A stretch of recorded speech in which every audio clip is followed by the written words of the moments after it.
KG স্কুলের ভিতরে যাবে কারা? একটুক আন্ডা বাচ্চা ডিম ইত্তে ফুটিয়ে বার হয়েছে, চোখ ফোটে নাই, 3 বছরে 4 বছরে 5 বছরে তাই স্কুলে দিয়ে দিতে হবে। 3 বছর থাকবে ক্লাসে ওঠার আগে শিশু শ্রেণী, তারপরে ভাতাড়ি শ্রেণী, এরপরে আনাড়ি শ্রেণী, এরপরে যাই ক্লাসে উঠবে। এর একটুক তারা বই দিয়ে দিয়েছে 10 খান, তা বইয়ে নিতে পারে না। শাসে কয় কি 10 খান বই তোর পড়তেই হবে, ও তো বইয়ে আনতে পারে না। তাহলে আপা ভাবি আপনারা নিয়ে এসেন সাথে করে। সব আপারা এই বাচ্চাদের আন্ডা বাচ্চা স্কুলে পড়ানোর জন্য কেজি স্কুলে দল দৌড়ে যাইয়া একটা বাবি সম্মেলন খানা খুলিয়ে নেয়। বাচ্চাদেরকে স্কুলের মধ্যে দিয়ে গাছতলা বাসতলা এখানে ওখানে বসে বসে হুকুন বিলি দেবে। আর বোরকার প্রতিযোগিতা, প্রসাধনীর প্রতিযোগিতা, স্বামীর গিবাত, শ্বশুরের গিবাত, শাউড়ির গিবাত, দেওয়ার ননদের গিবাত, যত গিবাত শিগাত ওই জায়গায় বসে বসে চলতে থাকে। কয়জনে বসে? আগে কইতাম 3 বিটি যেখানে কলকাতা সেখানে। মুরব্বী মনে আছে নাকি? মানে কলকাতা সে সময় মেলা দূর মনে হতো, তাই কয় 3 বিটি যেখানে কলকাতা সেখানে। এখন এই কয় বিটি যেখানে সারা পৃথিবী সেখানে। প্রত্যেকের হাতে টাচ মোবাইল, অ্যান্ড্রয়েড সেট। ওই জায়গায় বসে বসে লুডু খেলবে আর যত ল্যাংটা ছবি, বেহায়া ছবি এইগুলো দেখাদেখি করবে। এই কতদিন করার পরে এরপরে শুরু হবে সামাজিক আলোচনা। আপা আপনার স্বামী কেমন? কতটা আবাল। তোমার শ্বশুর কেমন? বুড়ো শয়তান। শাশুড়ি কেমন জানে? তোরটা বুড়ো সুন্নি। লেখাপড়া চলতেছে। তোমার দেওর কেমন? কতটা নুস্স। দেওয়ার নুস্সতা তুমি টের পেলি কি রে? ননদ কেমন? তাজা কইলে এত বড় একখান তার পাওয়া যায় না, ধুমসা একখান মারি দিছে। এই করিডোরে সম্মেলন করে তারপরে ছুটি ছুটি ছুটি আন্ডা বাচ্চা নিয়ে বাড়ি যায়। বাড়ি যাওয়ার পরে দেখে যে স্বামী আইছে মাঠের থেকে, ভাত নাই, লাগিয়ে গেল কাজে ডাঙ্গা লিওনার্সিতে বাড়ি বাড়ি। মুহররম মাসের একটা ফজিলত বললাম। 10ই মুহররম উপলক্ষে আল্লাহ পাক 117টা ঘটনা কুদরতি কলমে লৌহে মাহফুজে লিখে রাখছে। যেই ঘটনাগুলোর কিছু ঘটে গেছে আর বাকি অনেকগুলো কিছু আছে, যার লাস্ট ঘটনা দুনিয়ায় ঘটবে মুহররমের 10 তারিখে, শুক্রবারে দুনিয়া ধ্বংস হয়ে যাবে, কিয়ামত হয়ে যাবে। এই মুহররমের 10 তারিখ অত্যন্ত দামি। মুসা আলাইহিস সালাতু ওয়াস সালাম ফিরাউনের বংশরে সাগরের মধ্যে চুবাই দিয়া 6 লক্ষ বনি ইসরাইলের নীল নদ পার হয়ে গিয়েছিলেন। ফিরাউনকে হালাক করে দিয়ে ধ্বংস করে দে বনি ইসরাইলের বিজয়ের দিন। এই দিনটা মুহররমের 10 তারিখ। বলেন না সুবহানাল্লাহ, আল্লাহু আকবার। মুহররমের পরের মাস সফর, তারপরের মাস রবিউল আউয়াল। এই মাসটা চলতেছে। আগের 7টা মাস 7 কারণে দামি, আর এই মাসটা দামি হলো আল্লাহু আকবার, আমার নবী এই মাসে দুনিয়ায় এসেছিলেন। বলেন না সুবহানাল্লাহ। দুঃখের বিষয় হলো নবীর আগমনের কারণে যেমন আমরা খুশি, আবার এই মাসে আমাদের নবী আমাদেরকে এতিম করে রেখে দুনিয়া থেকে চলে গিয়েছিলেন। নবীর আগমনে যেমন খুশি, নবীর ইন্তেকালে তার চাইতে বেশি অখুশি। কথা কয় না? নবীর জন্মের সময় খুশি হয়েছিল কারা? পরিবারের সদস্য, যে কয়জন সেই কয়জন। আর ইন্তেকালের সময় অখুশি কারা? কান্নাকাটি করছে কারা? লক্ষ লক্ষ মুসলমান। কথা কন? হযরত ওমর তো ডাইরেক্ট পাগল হয়ে গেছে, খোলা তরবারি নিয়ে কয়, যে বলবে কদ মাতা মুহাম্মদ সাউকতিলুহু সাআকতুলুহু, যে বলবে মুহাম্মদ মারা গেছে তার গর্দান আমি মেরে দেব। পাগল হয়ে গেছে। হুজুরের মৃত্যু কথা হযরত ওমর মানতেই রাজি না। এই ওমরের পাগলামি শুনিয়া হযরত আবু বকর যে বলতেছেন, ওমর তুমি কি কও? এরকম পাগল হইছো কেন? আমা মুহাম্মাদুন ইল্লা রাসূল কদ খালাত মিন ক্বাবলিহি রাসূল আফাই মাতা ও কুতিলা ইনকালাবতুম আলা আকিবাই। মুহাম্মাদও যেমন নবী, আগে এরকম নবীরা ছিলেন, সেই নবীরা যেমন চলে গেছে, মুহাম্মাদুর রাসূলুল্লাহ তেমনই একজন মাটির মানুষ নবী, উনিও দুনিয়া থেকে চলে গেছে। কাজেই তোমাকে এই কথা মানতে অসুবিধা কি? এ তো কোরআন শরীফে আল্লাহ বলছেন মুহাম্মদ মারা যাবে, ইন্তেকাল হবে, তুমি পাগলামি করো কেন? হযরত ওমর থেমে গেছে, তখন বুঝিয়ে ফেলেছে। আল্লাহু আকবার। তো নবী যখন ইন্তেকাল করেন 1.5 লক্ষ সাহাবা পাগল হয়ে গেছে। আর নবী যখন জন্মগ্রহণ করেন তখন ফ্যামিলির 4-5-6 জন কাফের খালি খুশি হয়েছে, বাকি খুশি তো আমাদের সকলেরই। একই দিনে জন্ম, একই দিনে মৃত্যু ধরিয়ে নিলাম, কিন্তু বাকি আমি এর কথায় একমত। আমি ইতিহাস যা পড়েছি, নবীর জন্ম তারিখ 8ই রবিউল আউয়াল, মৃত্যু তারিখ 12ই রবিউল আউয়াল। এই মতানৈক্য বাদ দিয়ে আমি স্বীকার করে নিলাম নবীর জন্ম তারিখ 12ই রবিউল আউয়াল, মৃত্যু তারিখও 12ই রবিউল আউয়াল। এই একই তারিখে জন্ম এবং মৃত্যু এই এক তারিখে, এই 12ই রবিউল আউয়ালে আপনি এবার কোন দিবস পালন করবেন? জন্ম দিবসটা মৃত্যু দিবস, বুঝে নেন। আপনার একটা ছেলে হয়েছে 25শে জানুয়ারি, আমি উদাহরণে বলে থাকি, আপনার একটা ছেলে হয়েছে 25শে জানুয়ারি, বুঝতেছেন নাকি? বর্তমান সামাজিক প্রেক্ষাপট যা চলতেছে, একটা শয়তানের সুন্নাত জারি হয়ে গেছে জন্মদিবস পালন করে প্রত্যেক বছর বছর।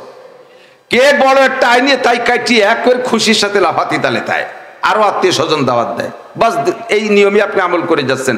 আপনার ছেলে জন্ম হয়েছে 25শে জানুয়ারি, আপনি যতদিন বেঁচে আছেন আনন্দের সাথে বাচ্চার জন্মদিবস পালন করে যাচ্ছেন। আপনার জীবদ্দশায় ছেলেটার বয়স হয়ে গেছে 25 বছর। এই 25 বছর 25শে জানুয়ারি আসলেই আপনি আত্মীয় স্বজনকে ডেকে নিয়ে, তো তৌফিক আছে, পয়সা আছে, সামাজিক মানুষ, আরো বন্ধু বান্ধব আছে, তাদেরকে ডেকে নিয়ে 25শে জানুয়ারি আপনি তার জন্মদিবস পালন করেন, কেক কাটেন। এই বছর 25শে জানুয়ারি আপনার ছেলেটা ঢাকা থেকে আসার সময় 25শে জানুয়ারি আসার পথে অ্যাক্সিডেন্ট করে মারা গেছে। বুঝেন নাই? বিগত 25 বছর তার জন্মদিবস 25শে জানুয়ারি আপনি পালন করে আসছেন। এই বছর সেই ছেলেটা 25শে জানুয়ারি মারা গেছে।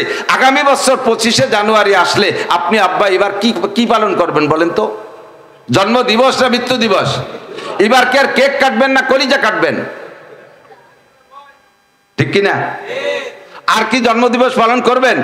25শে জানুয়ারি আসলে লম্বাটা হাই ছেড়ে বাপ অজ্ঞান হয়ে পড়ে গেছে, আরে 25শে জানুয়ারি জানোয়ারের মতো কাজ করছে, আমার কলিজার দান কেড়ে নিয়ে গেছে, এই বলে আপনি বেহুশ হয়ে যাবেন।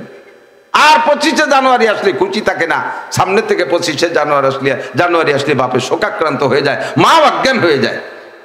63 বছর নবী পাকের জন্মদিবস পালন করা গেলে করেছে তারা, আসলে করে নাই। 40 বছর পর্যন্ত আবু লাহাব আর কাফেররা নবীর জন্মদিবস পালন করছে সোমবারে সোমবারে, প্রত্যেক সোমবারে। আর নবী নবুয়তি পাওয়ার পরে আর কোনোদিন আবু লাহাব জন্মদিবস পালন করে নাই, সাহাবায়ে কিরাম কোনোদিন জন্মদিবস পালন করে নাই। যদি করে তাহলে 63 বছর করা উচিত ছিল। আর 63 বছরের মাথায় যে সেই রবিউল আউয়াল মাসের 12 তারিখ নবীর ইন্তেকাল হয়ে গেল, এখন থেকে তুমি জন্মদিবস পালন করো কিভাবে? কোন মানবতায় তোমাকে জন্মদিবস পালন করায়? এখন থেকে তুমি 12ই রবিউল আউয়াল আসলে শোক দিবস পালন করা উচিত। কথা বলেন ঠিক ঠিক না? ইহুদিরা ইতিহাস বিক্রি করে দিয়ে মুসলমানকে বলদ পাইয়া উল্টো করে দিয়েছে। নবীর জন্ম তারিখটাকে সেই তারিখে আইনা মৃত্যু তারিখকে ভুলাই দিয়া সেই তারিখে আনন্দ করায়। ফেরেশতারা যে নবী পাকের পাশে রিপোর্ট দেয় যে দেখেন আপনার বাঙালি উম্মত কত বড় অকৃতজ্ঞ, কত বড় আনাড়ি, কত বড় বেয়াকুব, তারা কত বড় নালায়েক। আপনার মৃত্যু দিবসে তারা কি খুশি, তারা এই জিলাপি খেয়ে বেড়াচ্ছে। নবীর পক্ষ থেকে অভিশাপ আসবে, আল্লাহ হেফাজত করুক বলেন আমিন। মাসটা বড় দামি মাস, ঠিক না? এই মাসের শেষ প্রান্তে আইসা মাহফিলের ইন্তজাম করেছে আল্লাহ পাক রব্বুল আলামিন, মাহফিলকে ভরপুর কবুল করুক বলেন আমিন। বেশি বলবো না, এখানে শরী কিছু কথা এসে গেছে তাই বলে ফেলাইছি। আল্লাহু আকবার। নবী পাক সাল্লাল্লাহু আলাইহি সাল্লামের 3200 মুজিজা, খুব খেয়াল, খুব খেয়াল। অলৌকিক ঘটনা যা কাহারো দ্বারা দেখানো সম্ভব না, প্রকাশ করা সম্ভব না, তাকে আর বাংলায় বলে অলৌকিক, আর আরবিতে বলে মুজিজা। আরবিতে কি বলে? মুজিজা। এই জাতীয় অলৌকিক ঘটনা মুজিজা আমাদের নবী তৎকালীন কাফেরদেরকে এবং সাহাবায়ে কিরামদেরকে দেখাইছে 3200। কত? চন্দ্র দ্বিখণ্ডিত করা। দুনিয়ার কোনো বোমা মাইরে কি চাঁদ ভেঙে 2 ভাগ করতে পারবে? আমেরিকা আলের দায়িত্ব দিলাম, বাড়ি ভাড়া ভারতে চাঁদটা ভেঙে তুই এসো, পারবে? পারবে? কেউ পারবে না। আমার নবী আঙ্গুল দিয়ে ইশারা দিয়েছে, চাঁদ ভেঙে 2 ভাগ হয়ে গেছে।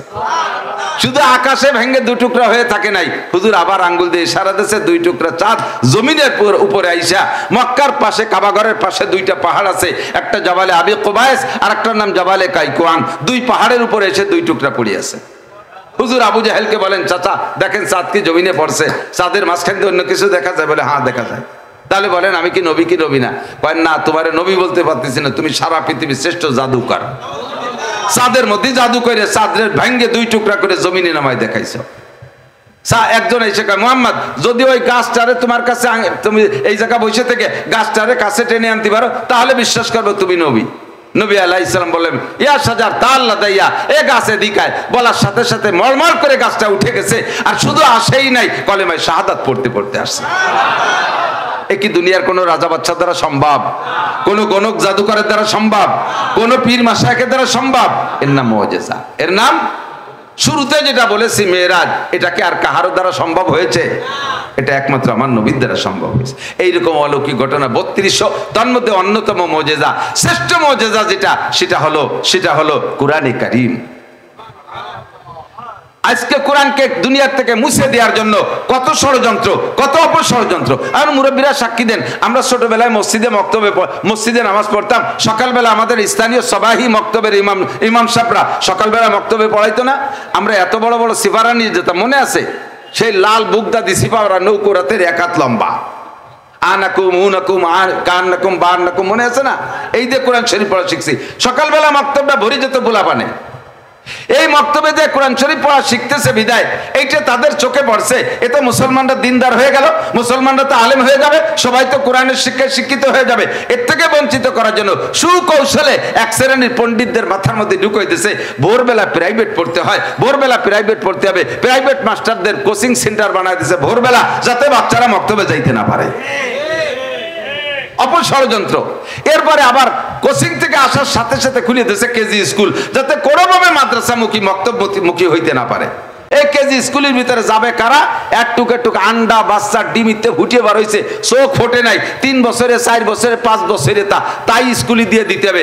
3 বছর থাকবে ক্লাসে ওঠার আগে শিশু শ্রেণী, তারপরে ভাতাড়ি শ্রেণী, এরপরে আনাড়ি শ্রেণী, এরপরে যাই ক্লাসে উঠবে। এর একটুক একটুক তার বই দিয়ে দিয়েছে 10 খান, তা বইয়ে নিতে পারে না। শাসে কয় কি 10 খান বই তোর পড়তেই হবে, ও তো বইয়ে আনতে পারে না। তাহলে আপা ভাবি আপনারা নিয়ে এসেন সাথে করে। সব আপারা এই বাচ্চাদের আন্ডা বাচ্চা স্কুলে পড়ানোর জন্য কেজি স্কুলে দল দৌড়ে যাইয়া একটা বাবি সম্মেলন খানা খুলিয়ে দেয়। বাচ্চাদেরকে স্কুলের মধ্যে দিয়ে গাছতলা বাসতলা এখানে ওখানে বসে বসে হুকুম বিলি দেবে। আর বোরকার প্রতিযোগিতা, প্রসাধনীর প্রতিযোগিতা, স্বামীর গিবাত, শ্বশুরের গিবাত, শাউড়ির গিবাত, দেওয়ার ননদের গিবাত, যত গিবাত শিগাত ওই জায়গায় বসে বসে চলতে থাকে। কয়জনে বসে? আগে কইতাম 3 বিটি যেখানে কলকাতা সেখানে। মুরব্বী মনে আছে নাকি? মানে কলকাতা সে সময় মেলা দূর মনে হতো, তাই কয় 3 বিটি যেখানে কলকাতা সেখানে। এখন এই কয় বিটি যেখানে সারা পৃথিবী সেখানে, প্রত্যেকের হাতে টাচ মোবাইল, অ্যান্ড্রয়েড সেট। ওই জায়গায় বসে বসে লুডু খেলবে আর যত ল্যাংটা ছবি বেহায়া ছবি এইগুলো দেখাতে কি করবে। এই কতদিন করার পরে এরপরে শুরু হবে সামাজিক আলোচনা। আপা আপনার স্বামী কেমন? কতটা আবাল। তোমার শ্বশুর কেমন? বুড়ো শয়তান। শাশুড়ি কেমন জানে? তোরটা বুড়ো সুন্নি। লেখাপড়া চলতেছে। তোমার দেওর কেমন? কতটা নুস্য। দেওয়ার নুস্যতা তুমি টের পেলি কি রে? ননদ কেমন? তাজা কইলে এত বড় একখান তার পাওয়া যায় না, ধুমসা একখান মারি দিছে।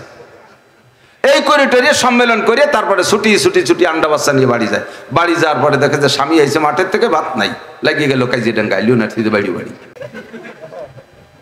এই করে করে বাচ্চাদেরকে কোরআন থেকে মাহরুম করতেছে। কথা বলেন ঠিক কি ঠিক না? আল্লাহু আকবার। আল্লাহ পাক রব্বুল আলামিন আল্লাহ এখন এই সারা দুনিয়া জুড়ে কোরআন শরীফকে দুনিয়া থেকে মুছে দেওয়ার আন্দোলন, ইসলামকে ধ্বংস করার আন্দোলন, মুসলমানদেরকে দুনিয়া থেকে শেষ করে দেওয়ার আন্দোলন আমেরিকাওয়ালা চালাইতেছে। আজও 100 গাজার মুসলমানকে, 100 মুসলমানকে, গাজার 100 মুসলমানকে আজও বোমা মারিয়ে শেষ করে দিয়েছে। সারা পৃথিবীর মানব অধিকারের দাবিদার ধ্বজাধারী যারা, তারা শগুনের মতো উকি মারি মারি দেখতেছে। আল্লাহু আকবার। দুঃখের বিষয় হলো মধ্যপ্রাচ্যের যুব্বদারী মুসলমান পর্যন্ত চুপ করে করে দেখতেছে। 1 লক্ষের উপরে গাজার মুসলমান মারলো, তাতে কের মাথা ঘামে না, তাতে কের টনক নড়ে না। যখন সেই বদমায়েশ কাতারের উপরে একটা মারিয়ে দিয়েছে, এখন যুব্বওয়ালাকে চিনতে শুরু হয়েছে। ওরে আল্লাহ, কাতার আমেরিকার এত বড় ক্লোজ ফ্রেন্ড, তারে যেহেতু মারছে, এই ইসরায়েল আর আমেরিকারে বিশ্বাস করা যায় না। কাজে এখন নিজেদের আখের গোছাতে হয়, এখন আলাদা একটা নেটো করার চেষ্টা করতেছে। কোনো কাম হবে না।